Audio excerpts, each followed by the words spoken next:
before I get started, I gotta say thank you to Kenny Garcia, owner of the club. Yeah. Kenny, you're the man. Your staff is always incredible, Thank dude. you. We love coming out here. Yeah, appreciate it. It's really sweet of you to say. Of course, yeah, of course. I gotta also say though, thank you to you guys, man. If you guys weren't in those seats right now, they would not let our dumbasses set this up today. So it's because you guys are coming out, you're supporting us, that they're letting us do this. Thank you. Now it is the Bobby and Eli show, I guess. Right. But it's not just about us, okay? We got some awesome comedians on the list as well. They're gonna make you guys laugh your socks off. I think that's still a saying. We got the beautiful and funny Natasha Powell, Jared Dykes. We got Adam Clayton, Helen Keeney, and Dylan Badalana as well. So we're gonna have a good night, and along with Bobby too. He's gonna be in there somewhere, I think, in a couple minutes. Before I get started though, I'm gonna actually share something kind of interesting that happened to me yesterday. I'm still trying to wrap my head around it.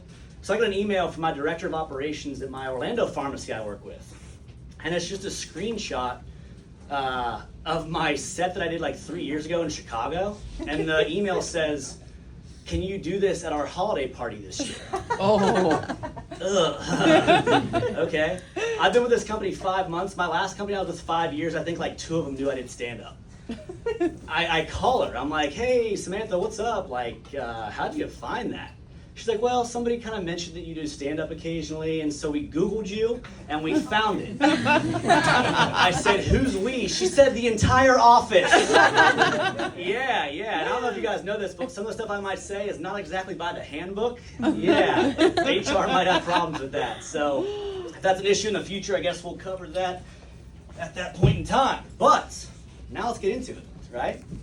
I don't know if you guys can tell, I am a little bit nervous, but I'm using that old trick where I'm picturing you guys all in your underwear. Unfortunately for me, this is a very healthy and fit bunch. What's up? How are you? Actually, we're all in panties. You're trying to get lucky tonight. Larry, hey, what up, big dog? I didn't picture you the commando guy, but I guess Holly, I see what's going on. Let's have some fun. I was so excited for this. I got a fucking haircut last week. My guy Eddie, the ultimate hype man. The last time he cut my hair, he compared it to a piece of artwork, right? He said, "Eli, this haircut is my Mona Lisa." This past one, he didn't say that same thing. I think he was having an off night. Maybe his Jordan flu game. I don't know. But I went in. I'm looking for more like a Matthew McConaughey type thing. And I left there feeling a little bit like Ellen DeGeneres. You guys see it, the soft facial structure. You guys can picture it. I don't know if it's the way he blew dried or what, but it was fucked up. I was looking for more like all right. And I left feeling like one of the funniest lesbians in show business.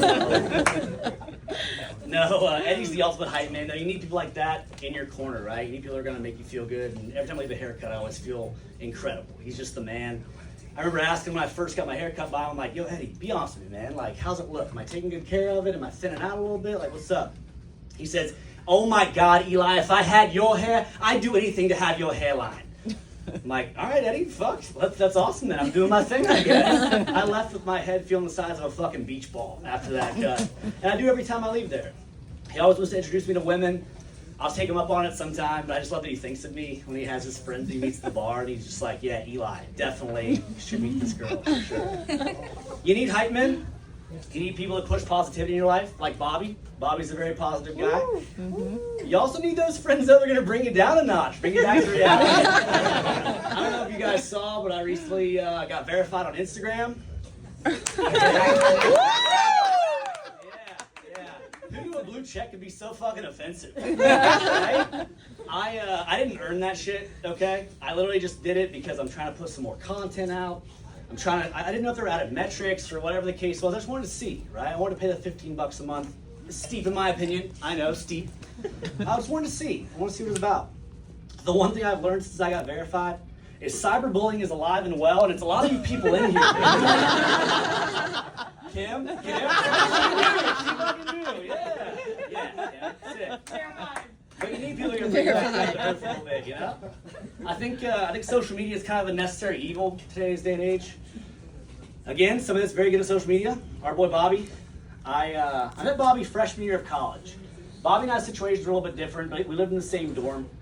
I actually transferred in my spring semester of my freshman year.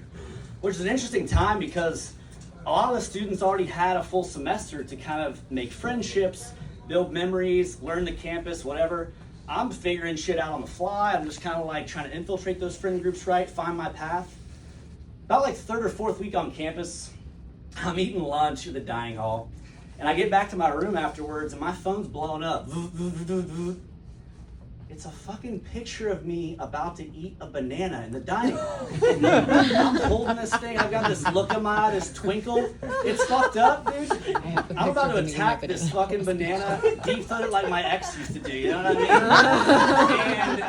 And what happened was it was put in an account called OU Banana Eaters.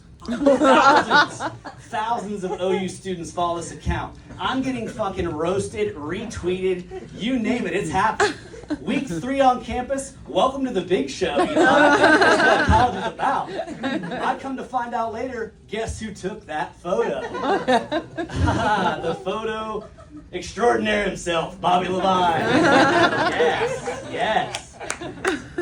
Oh, Bobby, if I ever run for office, dude, you have so much dirt on me, it's not even funny. I mean, it's funny, I guess, to you guys, but not to me. Not to me. Hopefully I just don't run for office. I don't see that in my future. But I will say one thing, Bobby's a great wingman. I've witnessed it firsthand. I've seen the fruits of his labor, you know? Sophomore year, I was fortunate enough to live in the same dorm with him again. 10th floor Bromley. Dude, Bromley was so fucking sick. Do I miss those days? But there was this girl that lived the floor below us. Fucking rocket, dude. She was such a babe. Was on her a little bit, super digging her vibe. I'm like, yo, Bobby, what's up with this girl Delaney, man? What's her situation? He's like, dude, say no more, I got you. All right, Bobby, let's see you work, dude. Let's see you work. So a couple hours go by, and we're chilling, hanging out, whatever. I'm at my crib, and I get a text. It's a 412 area code. I don't know if you guys know this, but that's the area code for Pittsburgh. And guess where Miss Delaney is from? Pittsburgh. Yeah, Bobby did his thing, right? And so she's like, hey, what's up? It's Delaney. Like, I talked to Bobby earlier. He said, you know, you're kind of interested, whatever. Like, what's up? And so it just starts flowing. And I don't know about you guys, but I'm big into banter. She gets it, dude. It's flowing. We're texting. We're having a good time. All of a sudden, I'm on my bed, and I'm just like, oh my God, I'm touching our life together, you know? Like, is she the one? Like, is this what I'm about to do? I'm about to find the love of my life right now? I'm like, does she want kids? Do I want kids? Like, what am I thinking about? I'm a sophomore in college. Can this be the real thing? So she texts me and she's like, hey, tomorrow night I've got a night class till about 8:30. I live the floor below you though. Like, if you want to meet up, maybe we can go like shoot some pool or like have a drink, whatever. I'm like, shoot some pool and have a drink? Do you want me to get a ring now or what? Like, let's go. I'm all about my billiards. So the night comes. Then the next day comes, right? And I'm fucking stoked. I'm like, damn, this girl's a babe. Let's rip. The texts are flowing, whatever. The chemistry's there. So I get the text from her. She's heading back to the dorm after her night class. She's like, hey, I'll be ready in like 20 minutes. Just meet me in the hallway. I'm on the floor below you. I'll meet you up there. I'm like, okay, cool. So I'm getting dressed. My heart's racing a little bit. I'm like, damn, this could be the one. Like, this could be a legit thing. She's awesome. So I get ready. I get dressed. I get out my door. Walking down the hall. I turn the corner to go to the elevator. And there it is, man. Bobby and 3 of his friends laughing their asses off. It was all a fucking prank. Yeah. A mutual friend of ours now, my buddy Sam. I didn't have his number at the time. He's from Pittsburgh. He was the one flirting with me. And man, I tell you what, that kid had game. Yeah. Bobby got me again. Noticing a pattern. Maybe I should change up my friend group to be quite honest. Molly, what? I don't know, whatever. Another story the other day.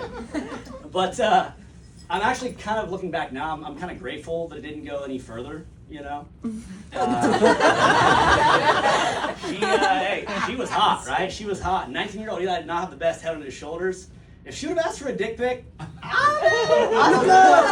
I'm not a dick pic guy, right? I'm not a dick pic. But what my baby wants, my baby gets. If she wanted that, I might have turned into an amateur photographer that night. I don't know. Thank God that's not on the internet. Are we right, Bobby? Yeah.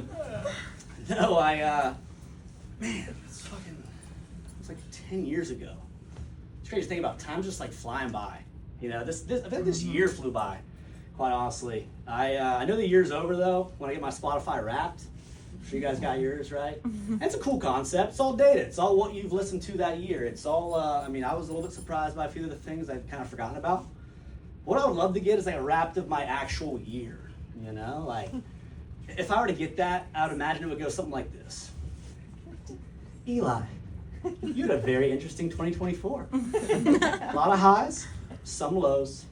Let's take a look back at what made your year special. You changed jobs once. You lived through 2 hurricanes. You saw 35 sunsets. That's a pretty good number, right? It's a good year. You volunteered 14 times. No biggie, no biggie. You ate 192 bananas. And you bought Plan B 28 times. Crazy fucking data they're putting out. Why was that on there? Holy shit. Did you wait? And I know you guys are thinking, you're like, did he just say what I think he said? Let me repeat it for you so you guys can pick up on this, okay? I consumed almost 200 bananas this year. That's Hall of Fame numbers. I had one today. Added the total, you know? All about my potassium. It actually, my rap said that I consumed the most bananas in the month of June. It was 25. Coincidentally, I also bought the most Plan B that month. So, I don't know if there's a correlation or not, but no matter what, I was not cramping. Yeah. No, in all seriousness, this was probably a bad year for my mom to find out. Well, for me to find out, excuse me, that she gets a receipt emailed to her every time I shop at Walgreens. Ooh, okay, yeah, that was news to me, Mom. And she told me on the phone, there was like a long pause. She's like, Eli, are you okay? I'm like, yeah, Mom, I've just been using Walgreens almost exclusively for the last 8 years of my life. Highs, lows, good, bad, like, that's where I'm going. So, but I can kind of tell. I can kind of tell in her tone, some of our phone calls and stuff. She just breaks down in tears. I'm like, Mom, it's all good. Life's good. You know, I just left the gym. I went to Walgreens. I got to drop something off to a friend. Then I'll be home, you know. It's all good. She proceeded to bawl. I'd hang up. See ya. I do consider myself a pretty healthy guy, though. I think one thing this year is I've tried to improve my sleep quality. And initially, I was kind of like cutting out caffeine at a certain point in time. And then I was like I got these special red blue light glasses that cut out a little more light. I started like just doing some different things, right? Trying to improve my sleep quality, because that's a big part of recovery when you're working out as much as I am. I wish you guys could see my tricep right there. But then it got a little bit out of hand, in my opinion. I started rocking like mouth tape, and I got the eye mask, and that came with the earbuds, and I've already got the sound machine. And it's like, dude, am I sending a fucking rocket to space right now with all these buttons and switches and shit just to get a solid 7? Like, it's too much. It's too much. Now, I have increased my sleep quality, right? I have improved that. But I've also become a prime candidate for a home invasion. You break into my house, I am out. I can't see, I can't hear. My mouth is taped shut. The only way it gets any worse is if I'm handcuffed to the bed, and that only happens like once a month, depending on the girl. Oh, baby, not the feather duster, now it tickles. It gets freaky in there, you know? And one other thing, I was dating this girl earlier this year, and you know, like I said, I consider myself a pretty healthy guy. I like to go out with people that are relatively healthy and like take care of themselves too. And this girl, man, she while we were going out, she made the executive decision that she was going to switch to all natural deodorant, or imposter deodorant, as I call it. Right? It's just lube for the armpits, pretty much at this point. And what was crazy to me is she was rocking clinical strength before that. It's pretty much like going from maximum security prison to like house arrest with privileges. Like her armpits were just free to do whatever, you know? And I remember her telling me, she's just like, yeah, well, you know, it's good for the environment, like all natural ingredients, no aluminum, right? I'm like, baby, that's great. I'm so happy for you. But you fucking stink, girl. You bathed in onions before you came over here or what? You smell like wet dog. And you know, it's funny, like I thought I could get past that, you know? We had some good chemistry, a good connection. But, you know, I was like, maybe she'll be like my pig pen, like my little stinky girl, you know? It's just a thing, you know? But I couldn't do it. It started impacting, like, our dating life, like what we were doing and going out and doing and stuff. I didn't really want to see her unless air conditioning was involved, or if it was really early in the day or really late at night, you know, when the sun wasn't highest in the sky. Yeah, try to get to her before the stank does. And, you know, and not to be too graphic, but it did translate to the bedroom a little bit. Yeah, a lot of missionary, guys, a lot of missionary. And I think initially she thought for me that it was more of like a domination type thing, you know, like I'm on top, I got you. It kind of was, but really more was like, no, baby, you stay there. Do not sweat. Don't sweat it, baby. I got you. Guys, you were fucking awesome. We've got Natasha Powell up next. Continue the laughs, continue drinking. Let's have a good time. And thank you guys so much for coming out. That's all I got.